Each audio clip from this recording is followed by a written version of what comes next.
Mrs. Goldfarb. You must be Cy. I am so glad we finally get to meet. I've been pinching Buck's ear every time I see him. Yes, you told me. And I must admit, I'm curious.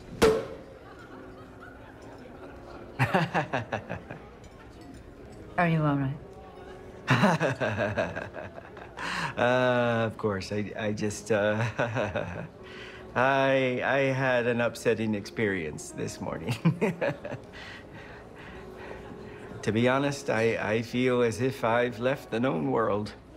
You ever have that feeling? Like, stepped off the map into the, well, unknown, I guess? That's how I felt when my Torvald died. Oh. My husband made his first million in mortuaries. Everybody dies, Ruby, he told me. You can't just leave him on the sofa.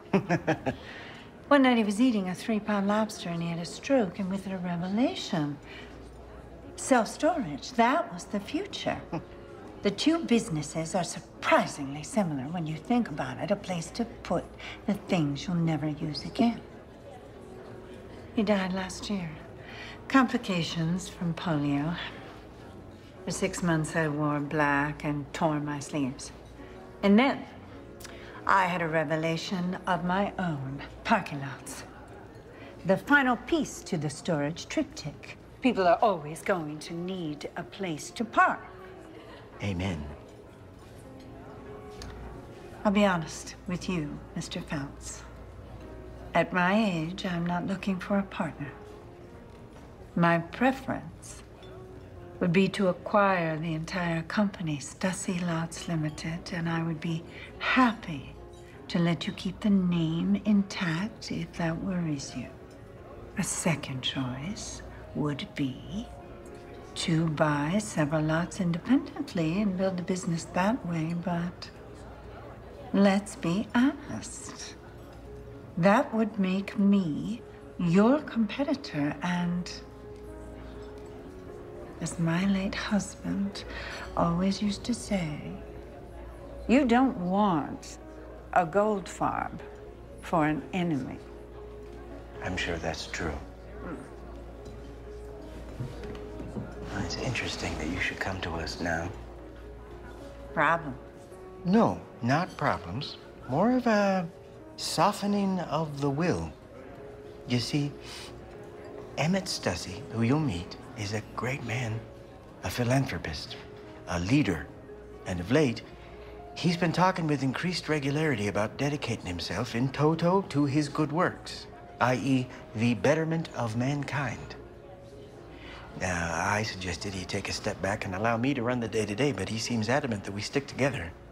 Preschools in Mumbai, health clinics in Inner Mongolia, better access to veterinary care. After all, how much money does one man need? A lot, actually. Women, more so. And you'd be okay with that. Selling a business that you work so hard to build. I'm sorry? There's... I forgot a very important... We're closing on a new line of credit, and my girl got my calendar confused. You go ahead. Play hard to get. No. That's not easy to get. Really. I mean, at the right price. But we should talk more. Call my private line. The office isn't safe. I mean, the lines are down. Speak of the devil. Here's the head honcho himself, as promised. Sorry. I told her you were reviewing the quarterlies. Huh? Oh, yeah. So, is it, Mrs. Goldfarb or? My friends call me Ruby. Ruby. That's swell. I could use a drink. Anybody else? We're drinking rosé. Old-fashioned on the rocks. Cy tells me you're in self-storage. Me and my late husband, we started in mortuaries. Ah, just another kind of storage, I suppose. A That's what my Tovant used to say. Both good businesses. Steady. Heck, maybe we should be buying you out. Well, no, Edmund. I know, that's not the plan. But, thanks. Heck, you don't get where I am by sticking to the plan. To new friends. New friends. You don't seem like a guy who's ready to retire.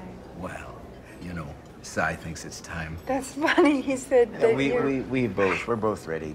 We agreed this was the way to quit while we're ahead. What's the saying? If you love something, let it go. If it comes back, it's yours. If it doesn't, hunt it down and kill it. Is the version I heard. You can see why I'm usually the negotiator. There's something you gotta... That's just, must be some red wine from lunch. Any more questions on the business projections? No, it was real thorough, your presentation. My front office guy took a look at your numbers, and he said your books really sing. Well then, I say we call it a night, and I'll get our attorney started on the paperwork. So I said your husband died.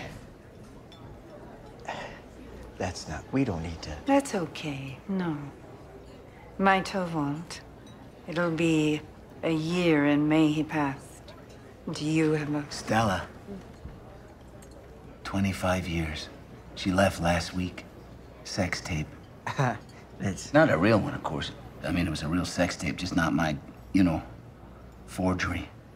To the end of securing a payout, which, you know, that's the price of it, I guess, being rich. I don't know. Enemies, I'm saying.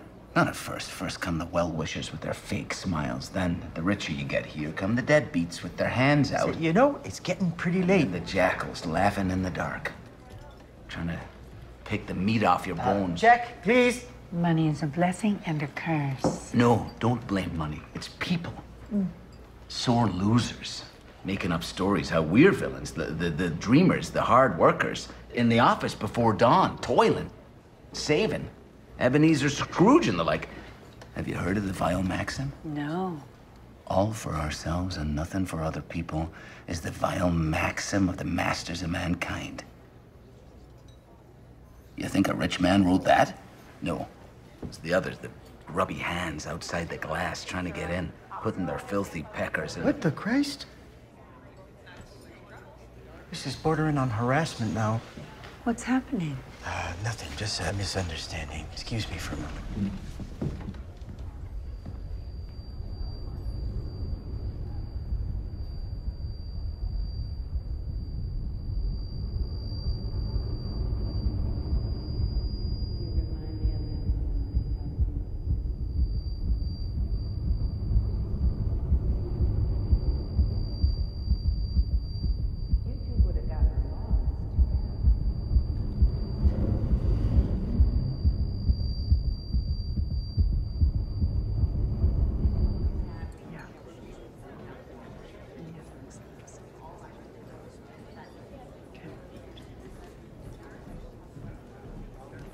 Excuse me, ma'am. Hold on. Officer Winnie Lopez, St. Cloud Metro. I'm wondering if you might have a minute to answer a few questions.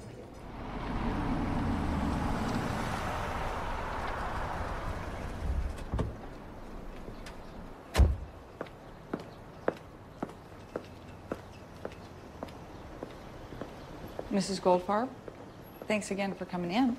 I was very clear with the other officer last time. You realize memories fade. Oh, you'll do great.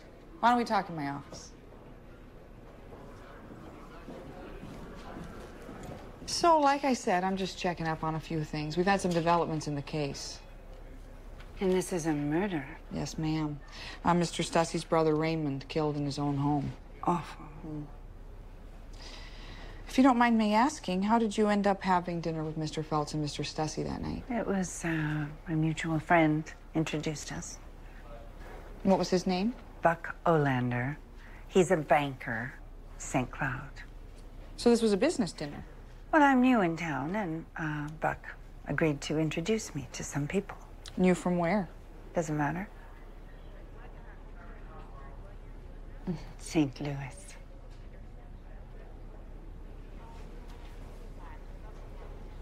And you're aware what happened to Mr. Felt subsequently? His illness? I heard. Quel dommage. When it rains, it pours. Sometimes it drizzles. It's a saying. When it rains, it pours, like a penny saved is a penny earned.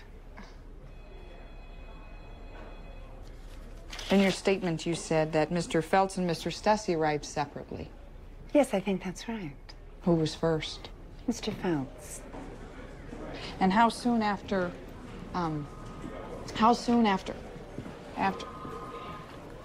excuse me a second.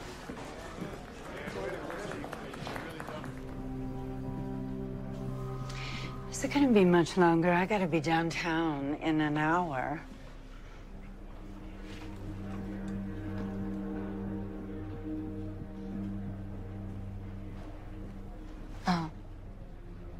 No, you can go.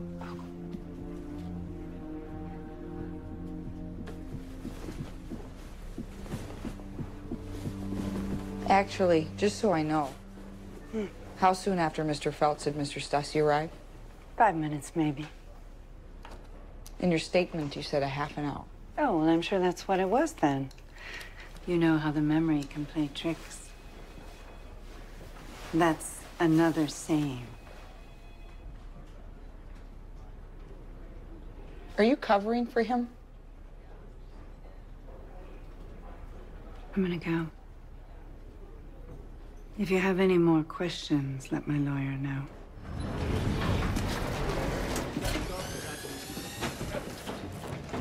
What the shit?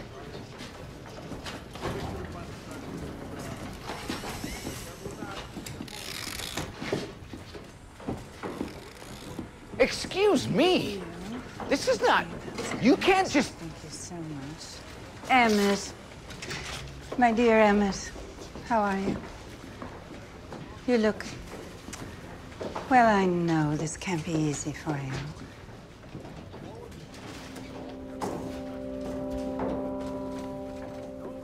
You work for Fargo. All this time. Like a fire door that leads to another fire. Emmett, you need to listen to me very carefully.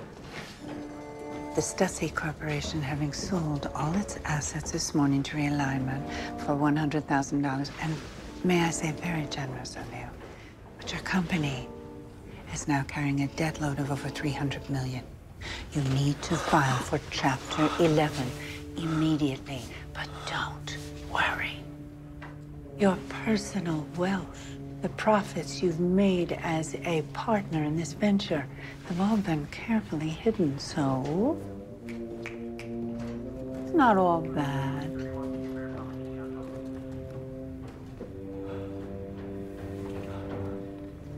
Mike and Mike will show you out.